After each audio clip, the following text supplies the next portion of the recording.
মতো লোটে মাছ খেতে কে কে পছন্দ করো। সো হ্যালো এভরিওয়ান, আসসালামু আলাইকুম। কেমন আছো তোমরা সবাই? আশা করি অনেক ভালো আছো। ভালোবাসা দিয়ে আমার পাশেই থাকবে আশা করি। তো প্রথমেই আমি কড়াইয়ের মধ্যে তেল দিয়ে এরপরে দিয়ে দিলাম পেঁয়াজ আর কাঁচামরিচ দিয়ে এটাকে আমি ভালো করে ভেজে নিব যতক্ষণ না পেঁয়াজটা নরম হয়ে যাচ্ছে।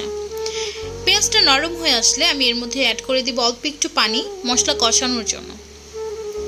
এরপরে একে একে মশলাগুলো দিয়ে দিচ্ছি পরিমাণ মতো লবণ, দিয়ে দিব 2 টেবিল চামচ পরিমাণের মরিচের গুঁড়া, 1 টেবিল চামচ পরিমাণের হলুদের গুঁড়া এবং ঘরে তৈরি মশলা প্রায় 1 টেবিল চামচ পরিমাণের।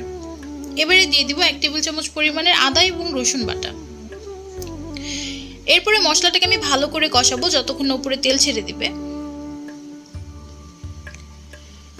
উপরে তেল ছেড়ে আসলে আমি ধুয়ে রাখা লোটে মাছগুলো এর মধ্যে দিয়ে দেব। মাছগুলো দেয়া হয়ে গেলে মাছগুলোকে আমি মশলার সাথে ভালো করে মিশিয়ে দেব।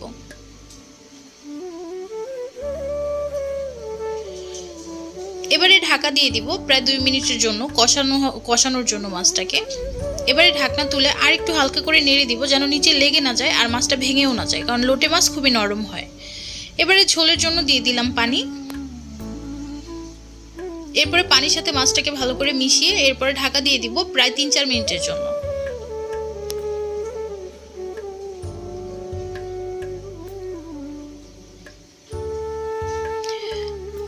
মাছটা প্রায় হয়ে গেছে, আমি এবারে নাড়া দিয়ে মাছটাকে নামিয়ে নিব। সো গাইস, ভিডিওটা যদি ভালো লেগে থাকে তাহলে লাইক কমেন্ট শেয়ার দিয়ে আমার পাশেই থাকবেন আশা করি। আসসালামু আলাইকুম, টাটা, বাই বাই।